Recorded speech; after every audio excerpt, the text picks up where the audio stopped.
Good morning, Slop Nation. Welcome to Slop Chop. This is a new podcast hosted by myself, Harvey Mulvihill. It is about the happenings of the internet, and it is your one-stop shop for slop.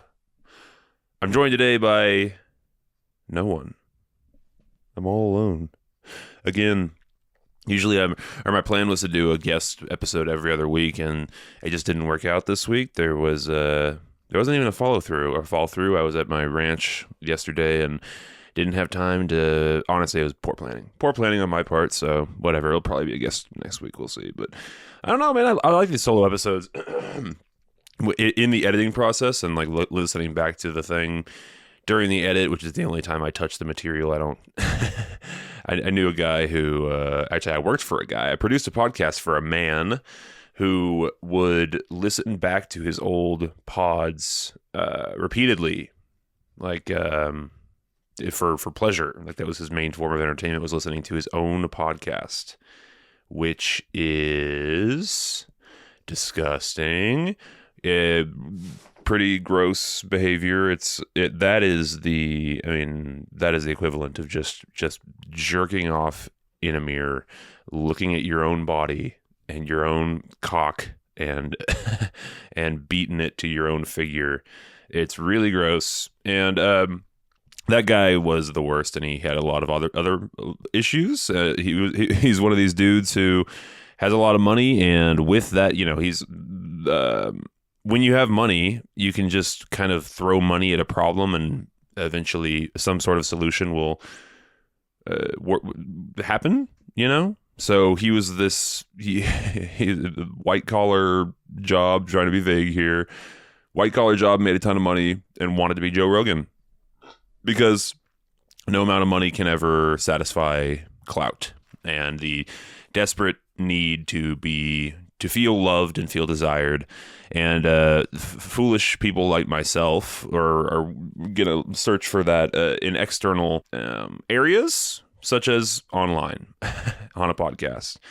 So this guy he wanted to be Joe Rogan. He respected the hell out of Joe Rogan, and he wanted the following that Rogan had. He wanted to have interesting dialogues with people of all creeds and colors and sizes, and it's all bullshit, 100% bullshit. He wanted to get conservatives on to talk about conservative things, and that's what he did. He actually had because of his previous job, which I will not tell you about, he had access to some pretty high roller people. So he had there's actually a thing. This is like a known thing, by the way. What I'm discussing, not this podcast specifically, but this idea of being a rich guy wanting to do a podcast and then just throwing money and having a very, very well produced podcast with extremely high level guests that has absolutely no outreach, no views, and no merit. It sucks ass because the person who is at the core of it sucks ass. And I worked for one of these people very briefly. I produced their podcast for a moment. I live switched and I edited it. And as previously discussed, I have a problem with secondhand embarrassment. I find it unbearable. And I have to close off my senses. I have to close my ears and my eyes. I can't handle it. It's so much more powerful to me than your typical horror movie stuff, your gore and your spooky things happening. Give me that shit all day. I cannot handle the cringe. And so luckily for me, I got to listen to this cringe lord talk in real life with dude. Okay, I'm just gonna tell you as much as I possibly can without divulging the identity of this person. He had an assistant, this woman who has worked with him for years in the other job. And she was instructed to be his co-host. That's basically the best way I can put it. And this guy is like one of the worst humans I've ever encountered. One of the worst people I've ever had the displeasure of being in the same room as. And she was like a relatively normal person. So but she's been dealing with his bullshit for so many years that she just knew to she just turned the other cheek, just tuned it out. And as a co-host, your job is to kind of keep the thing moving. And when your person gets off track, kind of bring them back on track. She didn't do none of that shit. She would just like nod and go, and like just it was like you could watch her dissociate in real time. And again, it was just years of conditioning. He would go off on a tangent about how these dirty Mexicans are climbing over Trump's perfectly good wall and infesting our beautiful Texas state with brown tacos food. What do these people have a problem with again? I don't know what the problem with the with the immigration thing is, but anyway, he was not a fan. This guy was not a fan of immigration, and he wanted you to know about it. And he very crucially didn't care to be entertaining. He just wanted. Oh God, this is the word. Oh God, the more I remember about this guy. So anyway, let me just. She was like kind of normal, but she didn't help. She didn't help our cause. Like what I would do is I was working with a team of other producers because when you're rich, you hire a bunch of producers to make the thing look and sound good. And it did look and sound good. But what I would like, I would talk to my production team after the fact and be like, can we talk to him about how much his podcast sucks ass and like some potential ways to improve it? And they're like, oh, believe me, we've tried many times. Like he won't hear it. His thing is he doesn't want to do any prep. He wants to sit down and start talking. That was his whole big thing. So you guys get here as early as you need to, so that I can walk into my makeshift podcast studio, sit down and start talking. He would always say that. I want to sit down and start talking. And he did. But God, to his credit, he did a lot of sitting down and talking. But it was just the worst. So, but we would always he would do that. He would walk in, say 2 words to us, sit down, and just start podcasting. He would eventually get bored, tire of that after an hour and a half or so, and then walk out and go back to his other life as a person, as a job haver. And then we would get to commiserate with co-host lady. She'd go, she'd be like, whew, that was a tough one. All right, guy. I mean, good job. Good job. I don't know. She wasn't that transparent, honestly. God, please hope he never finds this. But no. I should not throw her under the bus. She was fine. She didn't like, oh, fuck this. Who gives a shit? Yeah, she did. We commiserated with her basically. And anyway, it wasn't enough to ease my pain, the gnawing emptiness within me that told me that what I was doing is like actively contributing to dog shit. This has to be what people feel like when they are working on, I don't know, like a UA Bowl production or something, like some just dog shit, awful director, terrible producers, never made anything good ever in their life. Script is awful. Hey, but it's a job, And so then you're a grip on Percy Jackson and the Olympians or whatever.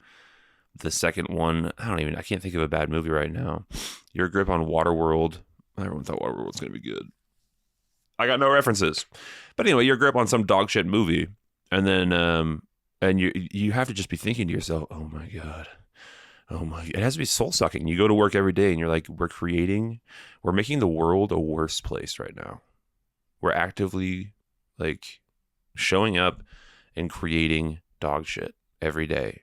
It's got to be just brutal, just draining. And then obviously counter to that is like you have like a Stanley Kubrick production where the production is a nightmare and it's hellish and it's super long hours and very demanding, but no one looks back on those times and thinks anything but, hey, you know what? We created incredible art.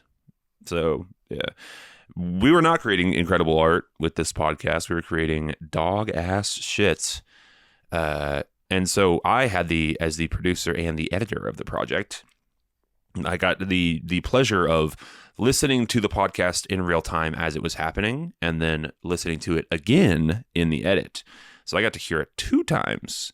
And again, it is the most vapid, nothing, just zero topics, zero interests, rambling. Oh man, what's the news item of the week? Honestly, maybe I should have. Maybe I took more from this experience than I previously let on, because this is not unlike the format of my show. But with my show, I guess, oh God, no, it is the same. It's the same. I am this person. I am this guy. I'm literally this man. Oh God. Oh God. Anyway, you know, what are you gonna do? You got to push forward. I'm not throwing money at the problem. I'm doing everything myself. That's something. That's something, right?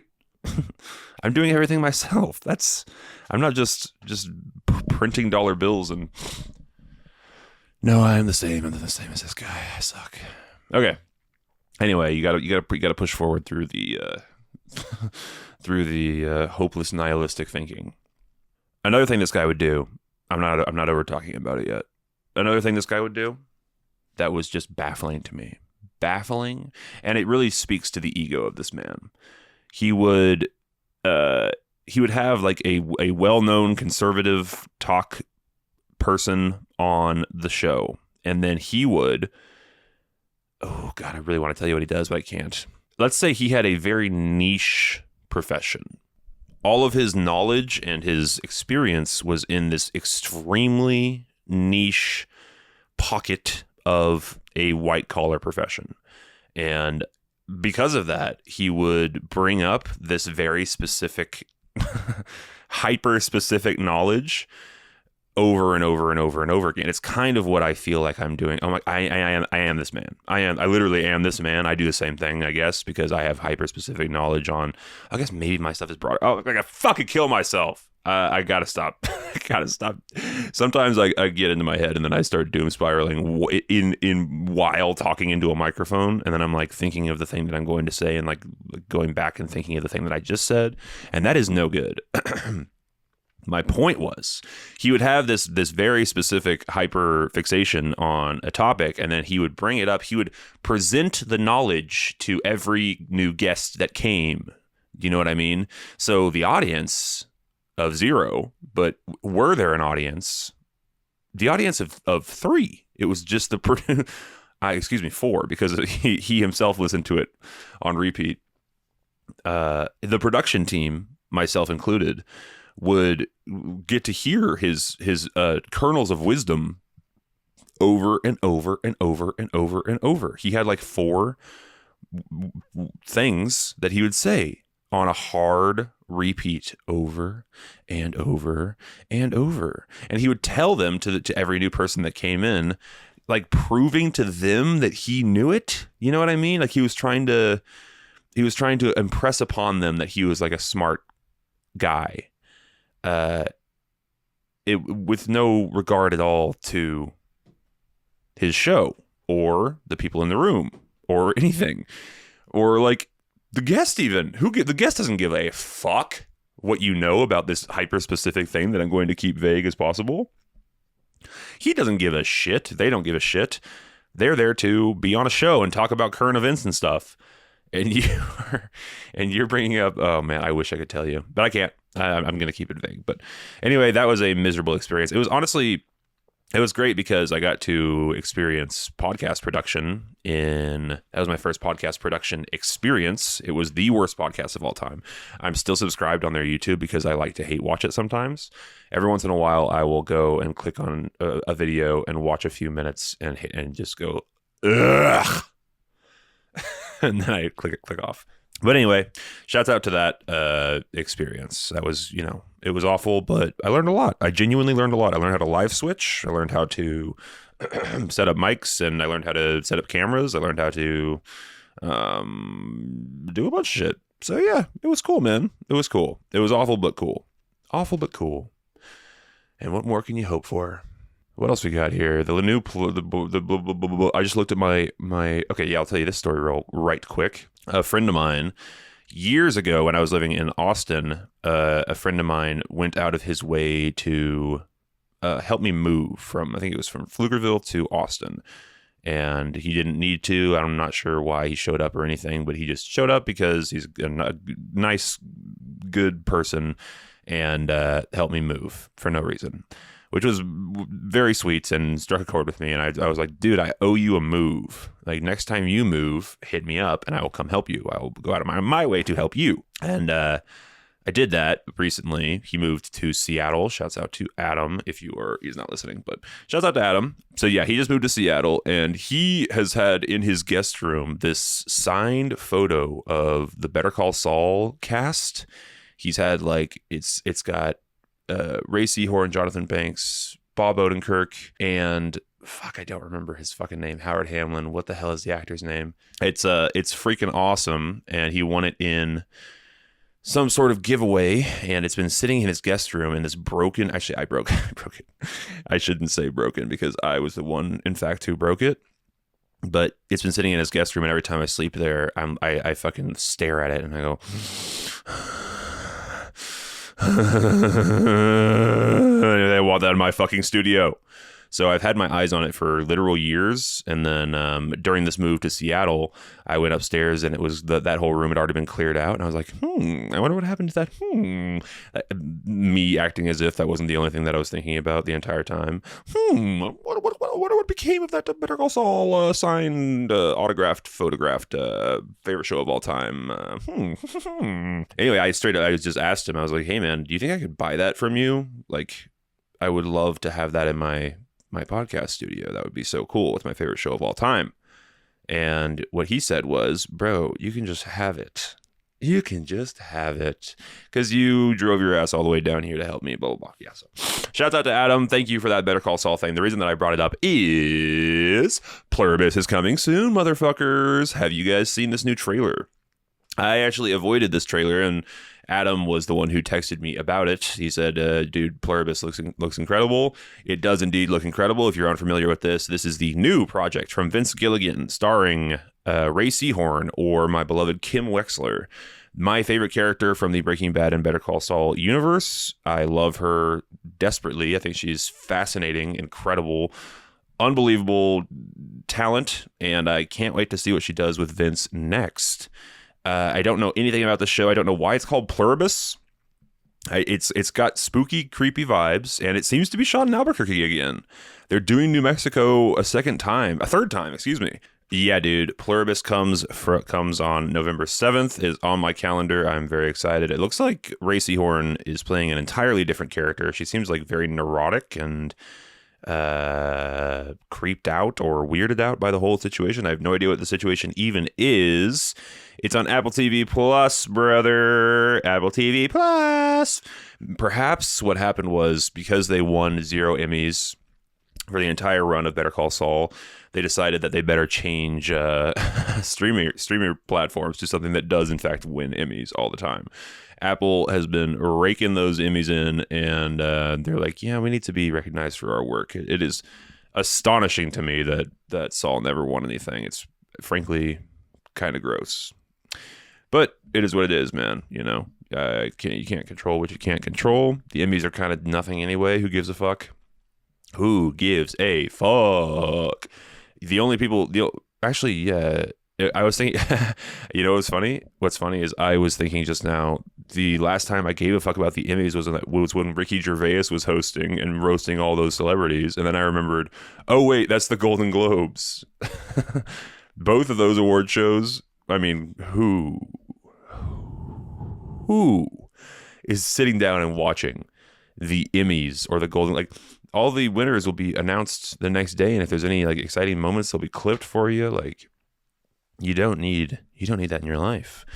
I do watch the Oscars every year, but it feels bigger. It feels more significant. It feels more relevant, and TV feels less interesting to me and less everything. Like it takes so much more for me to be into a TV show than to just like watch a movie or be into a film.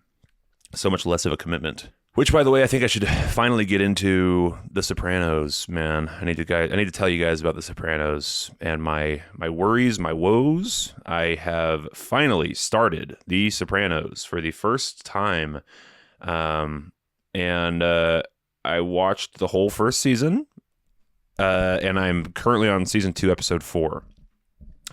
And I gotta tell you, I am not loving it. I'm not loving it.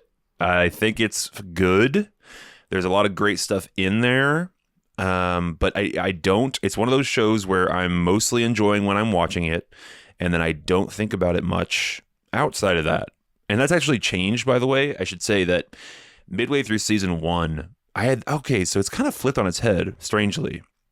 Where season 1, if you're unfamiliar, The Sopranos is a television show on HBO. No, if you're unfamiliar, the show has like it's very beginning, middle, and end. It's very cinematic, the structure of every episode, and a lot of times they'll introduce new characters that you never see again at the beginning of it. It's like a sitcom where at the end of it, pretty much everything is returned to status quo.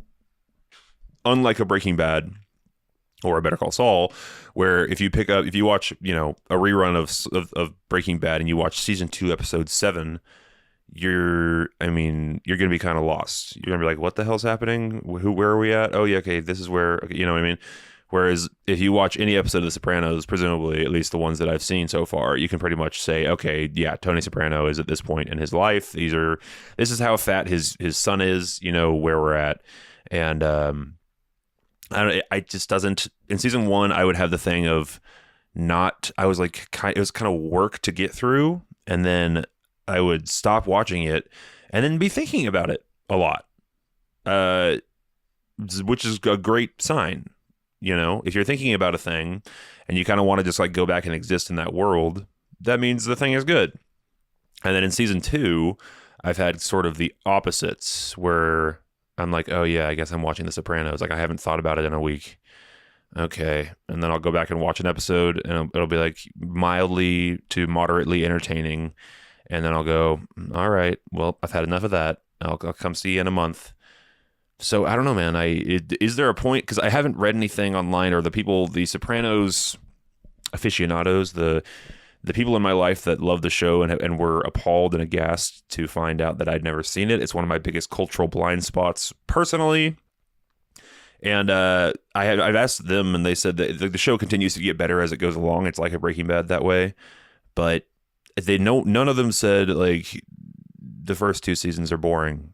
Everyone was like, yeah, it's all good, but it does get better. So if you guys have any insight here, any Sopranos enjoyers in the chat, let your boy know. Is there a point in season 2 when you were like, okay, now I'm hooked, I'm in? And there's a lot of stuff that I really enjoy about it. I think the therapy angle is fascinating. I think it's a little too cute, it's like they live in a freaking, I don't know. She keeps running into this man. Where I'm at now. I have never, ever seen my therapist in real life. Ever. Never once. And you think, I don't know where they live, in Sopranoville. Do they live in a tiny, tiny town? Because like they just keep bumping into each other in real life. I'm like, your therapist is not a real person. It's like your teacher. You never see your teacher in the fucking grocery store. You never see your therapist walking down the street with a dog. No. I think that would be so jarring if you saw your therapist in real life. Yeah, they're not real people. They exist to serve that purpose for you. They're like QuickTime NPCs, helpful NPCs. So I don't know, man. I think I'll continue. I mean, it would be stupid to not continue with the show. I've made it this far. I just don't. I don't have any internal drive to keep going, to be totally honest. And so I'm wondering if it gets better. Is there a point in which you were super hooked? Everyone and their mother has told me this is the best television show of all time for years now. And I'm enjoying it well enough, I guess. I'm not super sold yet. So I'm hoping it will turn around for your boy. Can I also tell you that one of the actors on the show is absolutely terrible, and it's distracting. It's like he's playing a cartoon character. Everyone else is playing a real human, and he's playing a fucking cartoon. Silvio, I believe is his name. He's the guy in the band. He's in like 3 Days Grace or some shit. That guy sucks ass. He is the frown guy. He's playing a cartoon character. He's not a real person. He's like a racist's idea of what an Italian guy is, or like a caricature of a mobster, and then everyone else is just playing it straight, playing it normal, like normal people. Why is he in there? Is it because he was in the Bowling for Soup or whatever? What is it? Yeah, is that the reason? Also, I'm pretty sure he got a spinoff. He got like a Netflix show, but that guy sucks ass. He is not good, man. Very distracting. Very distracting. But I like all the other side characters. I really, really like the big nose ass nephew. He's interesting. I really like Paulie. He's great. I like the fat guy who ratted or allegedly ratted. I like the whole crew except for fucking Frowny Face. Looks like Florence Pugh in Midsummer. So yeah, anyway, man, what else can I say about The Sopranos? It's interesting that they return to status quo every time. I think it's a much older show than here's another interesting thing. They talk about mob movies in the show as if they're mob movies. They talk about The Godfather and Goodfellas. Like it's clear that the creators of the show are movie people because they talk about movies constantly, especially like even like niche sort of references to stuff, which is really fun. That's cool. As a movie nerd, it's fun to just like put that stuff in your show, just write it in, just have them all be low-key cinephiles. I love there's an episode in season 1 when they're talking about the like basically the invention of the DVD player. You can go home. The picture's fantastic. The resolution's incredible. You can play the thing whenever you want. That's great. There's a lot of good stuff in the thing. I love all the therapy stuff, minus them running into each other constantly. I'm really into the layered nature of Tony Soprano. The fact that he's like he has panic attacks. It's fun. So he's great. His wife, Eddie Falco, is great. His son is annoying. His daughter is fucking annoying. And similar to a Breaking Bad, I don't care about all the family drama stuff. Almost all of it I could do without.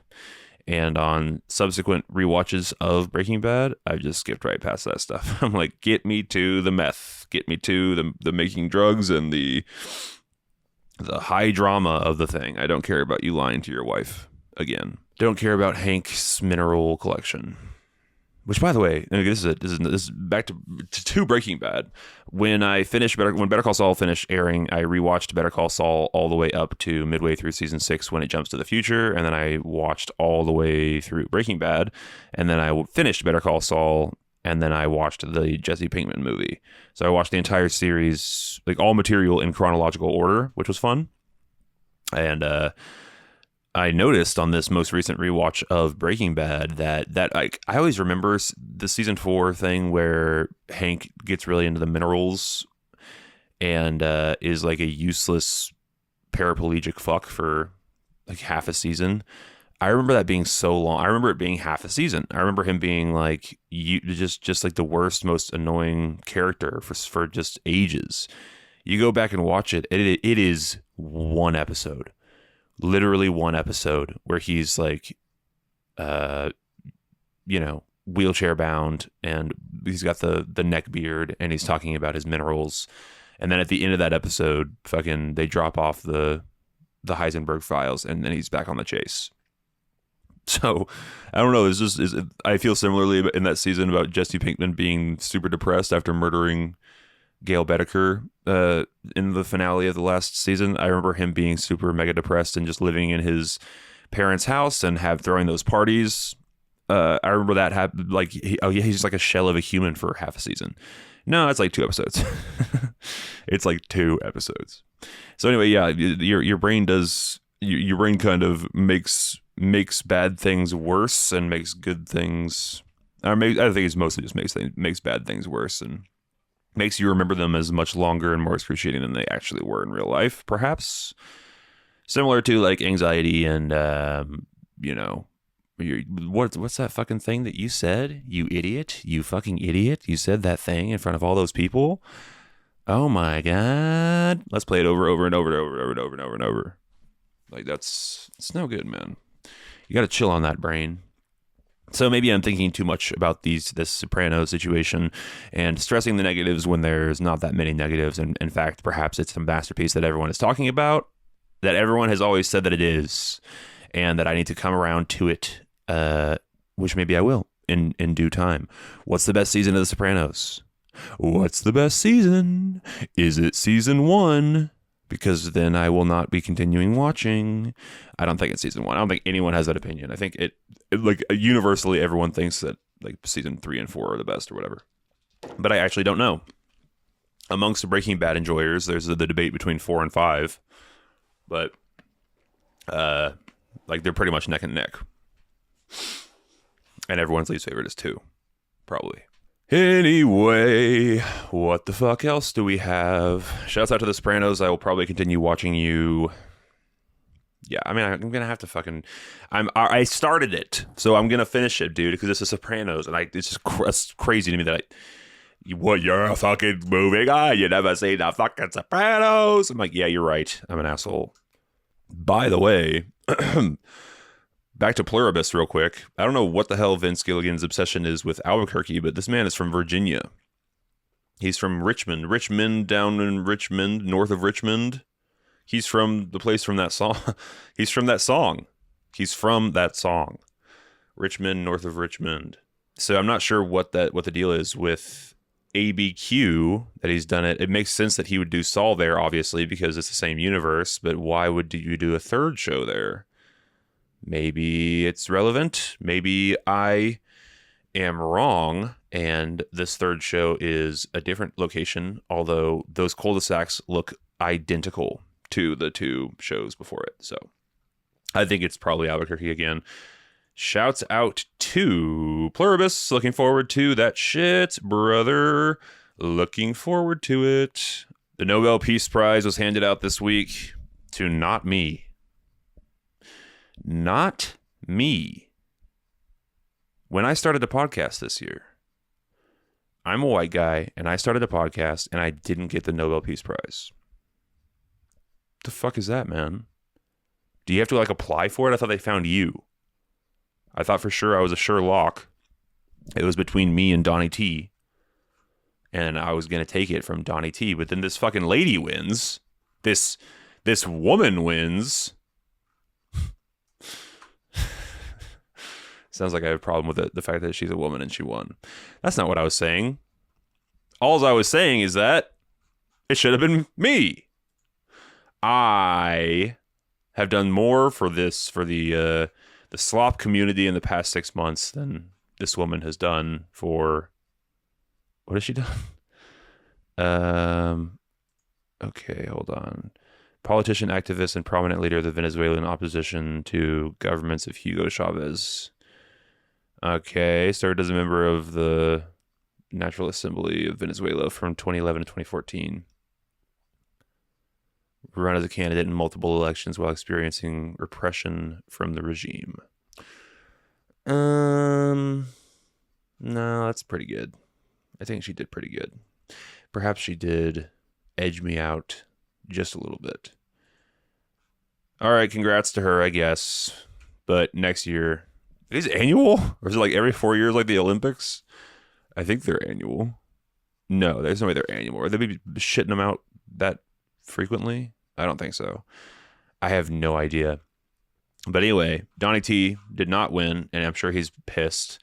I saw a clip of the Nobel, Miss Bob Nobel, the guy, the guy, calling, what is her name so I can get it right? Maria Corina Machado, calling her to congratulate her on her Nobel Peace Prize win. And it's very strange. I mean, it's sweet. It's a big fucking deal. It's like the biggest award. Is it the biggest award you can get as a human? Is there a bigger award? I don't think there's a bigger award. The Nobel Peace Prize is the number one. Okay, fair enough. So never mind. I'll tell you what the thing was that I was going to say, but just for the record, I don't feel this way anymore.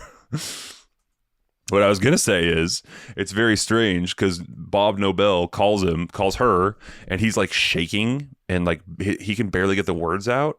And he's super emotional for her on behalf of her. which, come to think of it, is totally warranted. And I don't have any negative opinion about that at all. I think it's kind of sweet.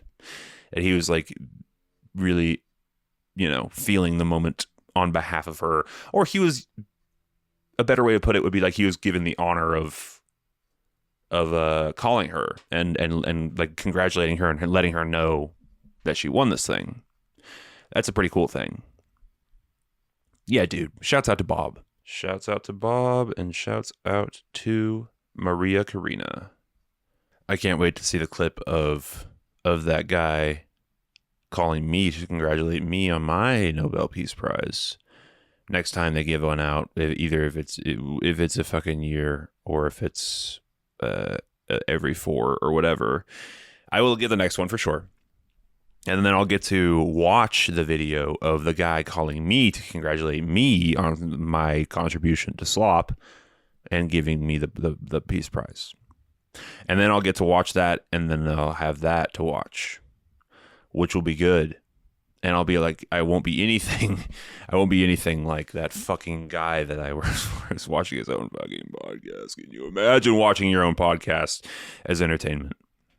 Oh, man. One time, the last big YouTube video that I made, which I do want to eventually get back into. I want to be making YouTube videos. So hopefully I'll have that. So have time to do that in the future. Is it a time issue though? Probably not.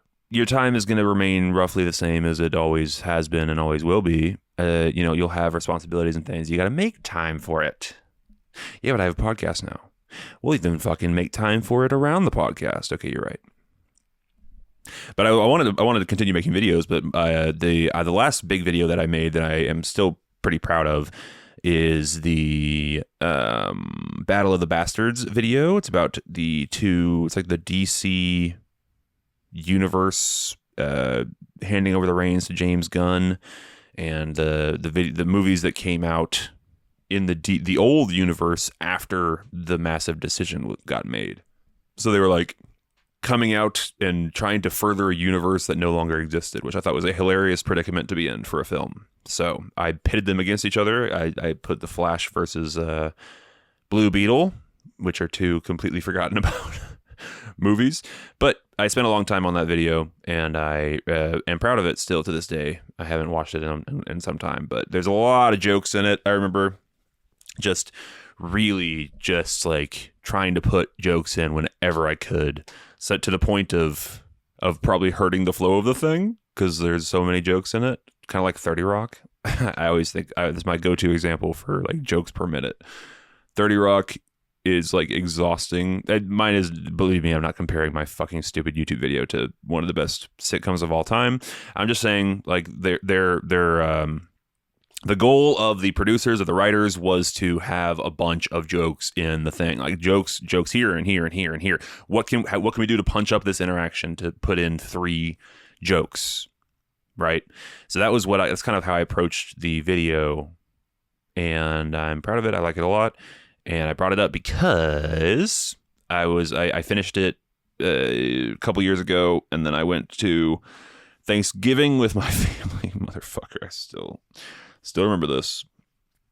Went to Thanksgiving with my extended family in Austin, and I just finished the video, and I was like so stoked. I was like, yeah, man, we fucking did it. Let's go. And I was driving with my mom down to Austin, and I told her to her face, I said, Mom, if someone wants to like put the video on, that's totally fine. You do not be the person who's like, hey, my son Harvey made a video.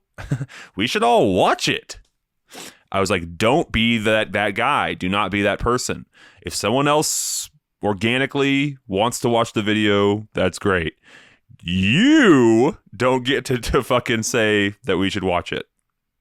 That's my piece. And she said, oh, I would never do that. Never would I do such a thing to my son. No. Cut to 3 glasses of wine later. Have you guys seen Harvey's new video? I go, oh, for fuck's sake. So she like pulls out YouTube. This is like whenever, I think we're like watching, it was right after the football game had ended, and I forget, they were playing music videos or something. Video? Harvey has a video. I'm like, I like slink, I like slump in my chair.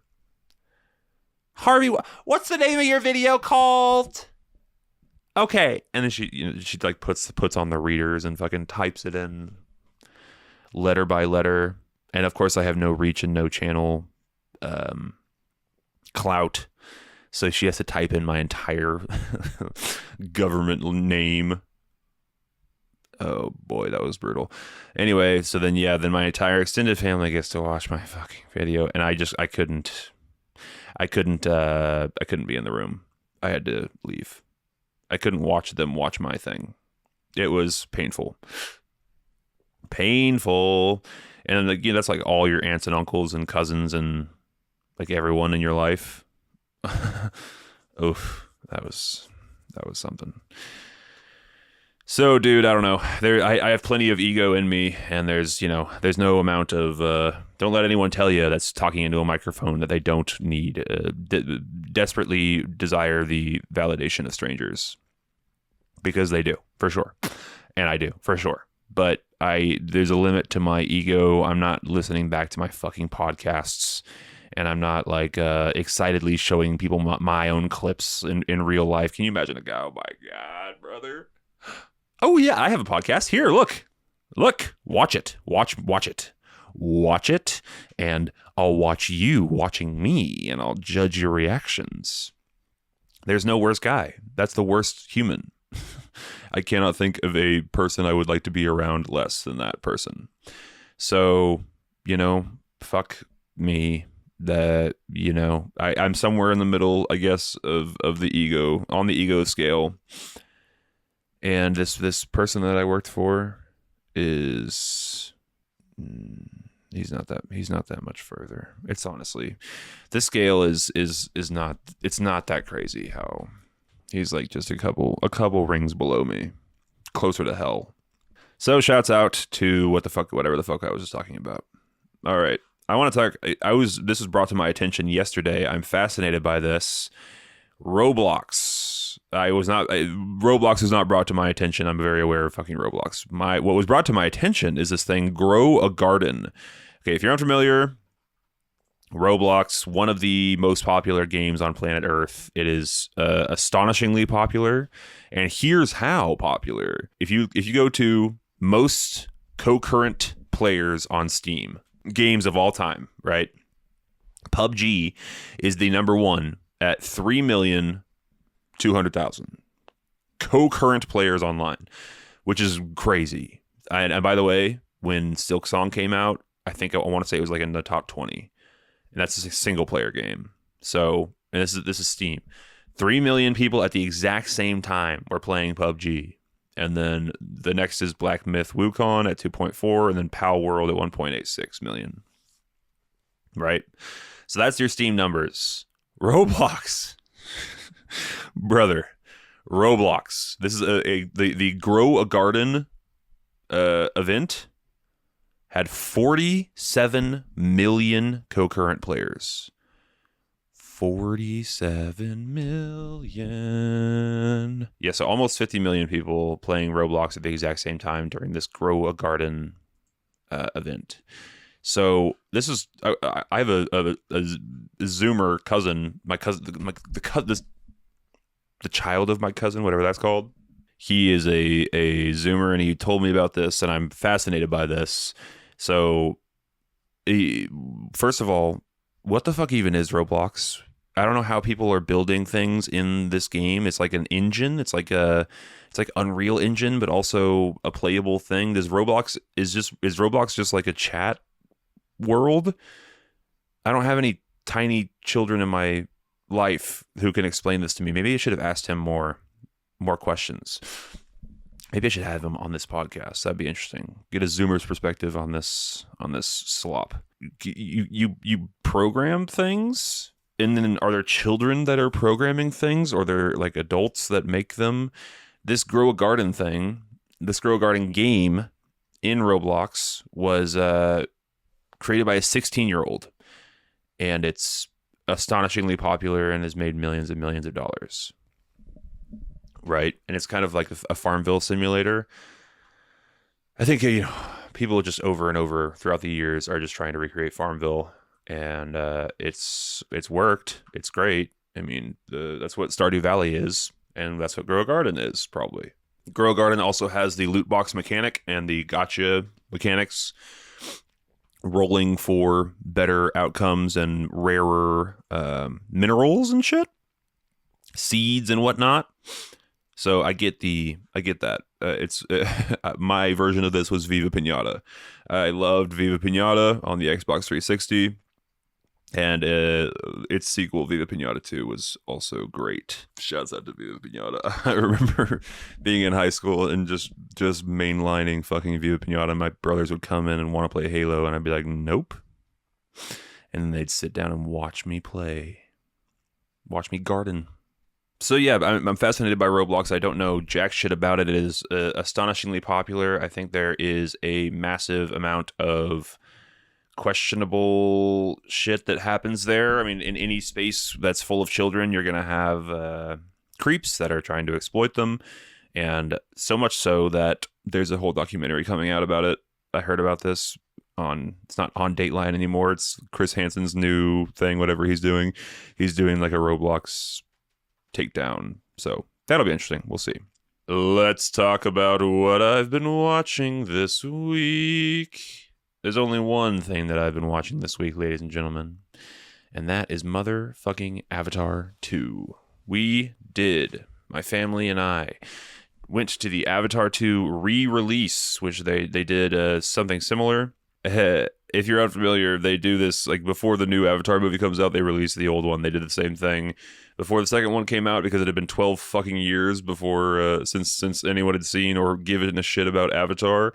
They re-released the first one in theaters, in IMAX theaters, and I went to go see it, and that was when I realized that that movie rips, the first one I mean, and that it's great, and that Avatar is the shit, actually. So that I didn't give a fuck about Avatar before that re-release. So it was a very smart thing for the producers or the studio to do, is to re-release it, and because they created a lifelong Avatar fan with that move. So I rewatched the thing in theaters, and then that Christmas I rewatched it again with my family, and we all loved it. And then the second one came out, and I thought it was fucking incredible, and I watched it a bunch of times in theaters. So they re-released 2 just now in IMAX screens for a week before the third one comes out in December. My family and I went to go see it, and it fucking ripped, bro. It's so good. Avatar 2 is the shit. It's fantastic. I love it dearly. I had the thing of, you guys ever do this, like when sometimes you'll be fantasizing about something, or like you'll be in your own little world, and then you kind of break off from that to go do a real life thing, and then your brain goes, what was that interesting thing that we were just thinking about? Let's go think about that again, or you have to, like, you forget for a second where your brain was just at, and you kind of long for whatever you were just thinking about. Do you know what the fuck I'm talking about? You know what I'm trying to say here? You get sidetracked, and then you go, I was really doing, what was that thing that I was just doing? I had the day after I saw this movie, over and over, I was like, oh man, what I'm doing now is boring. What was I doing yesterday that was so much more interesting? Oh, I was existing on Pandora. Oh, I was watching Avatar 2. That's right. So I over and over came to the thing of like, I just fucking love existing in this world. I love it. I think the second one is an absolute masterclass it's like in really well edited, hilariously, because it's 3 hours and 15 minutes long. It's a very well edited film. And the third act is just astonishing. It's like it's just so fucking good. I wrote in my stupid Letterboxd review that, like, if any action movie had just one of the scenes in this third act, people would consider it a classic. And this movie has like 15 incredible scenes in the third act. 15 jaw-dropping, unbelievable moments, and it was just they just keep happening, one after the other, one boom, boom, boom, boom, boom. And I don't understand not vibing with this film. Truly, it's tough for me to wrap my head around someone not liking it. I did see the cracks more. This is the first time I've seen it since theaters, and so it's been 3 years, and no, 2 years, and I definitely saw the cheese more. I saw like the questionable dialogue, and I saw the plot conveniences were kind of more apparent this time, but I don't care. I see that, I get it. I understand that it's there, and I will take all of it with, because the total package is so impressive. I think it's just so fucking good, man. It's so fucking good. And the vibes, they really let you just exist in this world. There's so much, like, no dialogue, just visual underwater scenes. They just let you just live and breathe in Pandora. And then when the conflicts and stuff do start happening, it's all great. It's all great. I don't know what to tell you. I fucking love it. I fucking love it. It's really fantastic. I am very excited for the third one.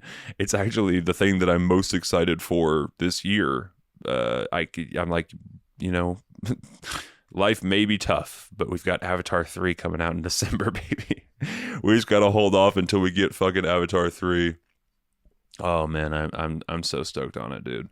It's gonna be great. I would be astonished if it isn't great. They played the trailer for the third one before the movie, and then after the movie they did like a 8-minute just scene from the movie. And I don't want it. I closed my ears and eyes during the trailer at the beginning, and then after the credits, the Weeknd song plays in the credits, and you get all these beautiful money shots of animals on Pandora, and then they're like, and now a special sneak peek of Avatar 3: Fire and Ass. And I ran out of the theater. I ran away. I was like, I looked at my family. I was like, and I fucking spurged out and ran away. So I'm going in blind, dude. I'm going in blind, brother. Going in blind, bro. It is so funny how many times they call each other bro. It is straight up like a porn. Bro, what's going on, bro? Bro, that's crazy, dude. Bro, come on, cuz. My brother said that it's like it strikes him as AAVE adjacent, or kind of like bastardizing the way black people talk, which I don't get that vibe at all. It's just the fact that they have dreads and braids and that they say the word bro. I don't think it's like trying to do black culture. If it is, it's doing it poorly. I just think it's kind of sloppy writing, reminding the audience that these characters are related, similar to a porn. How often do you call your siblings bro or cuz? I call them dude. I don't know. Yeah, it's very silly to me. But another funny thing is that I love this movie so much, and I've seen it a million times, but I'd be hard pressed to tell you the character names. Okay, let me see if I can do it. The older son is nope, I got nothing. Natiri. Okay, hold on. Let me just go. Let's see how many I can get. Natiri is the mom. Jake Sully, of course, is the father. Nataeum is the oldest son. Loak is the middle son. Took is the youngest daughter, and Sigourney Weaver's character is it's like a weird, it's like a name but not a name. It's like Sally but weird. I don't fucking remember. No, I don't remember these cultural giants, these characters that everyone is familiar with. I'm shocked. Might as well be Han Solo that I'm not remembering right now. Yeah, Avatar is this is the strangest anomaly where no one gives a fuck about it, and all the movies make $2 billion.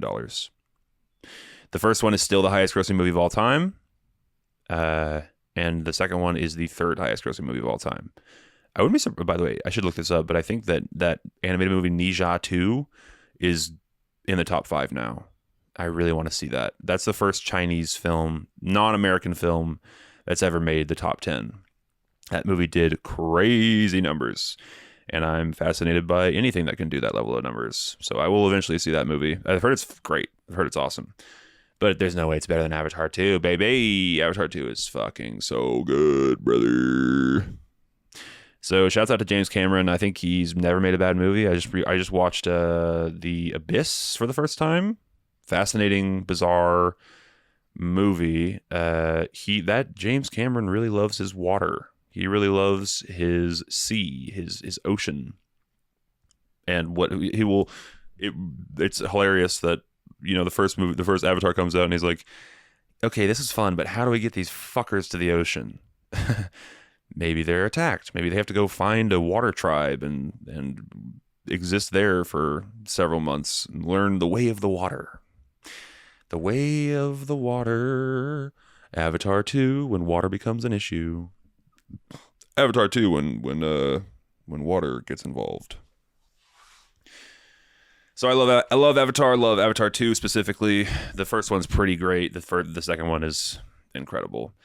I mean, just rewatch them. I want to watch this movie with some of its biggest haters, which is every one of my friends, and just like I want to watch them watch it and like point at the screen like, was that not incredible? Was that not incredible? Can you tell me what part of this is not working for you? I don't understand. It's astonishingly good to me. It's astonishingly good. So, I don't know, man. James Cameron is an actual god amongst men. That dude is a king. He's a tyrant, apparently, on set. He's an absolute... It's a hellish production. But again, he's exactly like Stanley Kubrick. He and Stanley Kubrick are identical this way. And in every way. They make the exact same quality of films. Yeah, apparently working on a James Cameron production is a nightmare. But you get to, when you're done, you're part of Avatar 2, bro. Can you imagine being a part of Avatar 2? Fuck me. You welcome to Pandora. So I know what you're all thinking. Why so blue? Oh, that movie's awesome, dude. I would this is like I have had the same reaction every single time I've watched this movie, which is as soon as it ends, I could rewatch it right now. I could run it back. I could run it back right now. I could literally start it over and be extremely content. Be absolutely content. So that's special. That's special. There's very few movies. This is the movie that I've seen the most times in my adult life by a long shot. And it means a lot to me. I don't know what to tell you. Very excited for the third one. I also like, you know, the Too Many Movies podcast, which I love those boys very much. I got into their Discord and, you know, made it apparent that I am an Avatar enjoyer, and then I sort of really leaned into it because you got to have an identity, you know. And so I was like, fuck it, man, I'll be the Avatar guy. And now that is just me. Like every time something Avatar related gets brought up, they at my ass. And I'm happy to defend it to my dying day. I think it's incredible, and I don't give a fuck. I don't understand. It's not that I don't give a fuck. It's just that I don't understand. I get that it's cheesy, but it's the best looking CGI I've ever seen in my life, and it's the most exciting third act I've seen. Period. Is it the best third act I've ever seen? I don't know what to tell you. Like, it just gets the movie crescendos into a fucking beautiful, intense symphony. This is the most pretentious way to ever describe a fucking Avatar, the Blue People movie. I don't know. All right, man. that is all I got. I appreciate you guys very much for watching. This is probably a shorter episode, but light week for Slop, and there will be many more light weeks for Slop in the future. So gotta figure out how to vamp, how to fuck around for a little longer. But it is what it is. Thank you guys for watching. I appreciate you.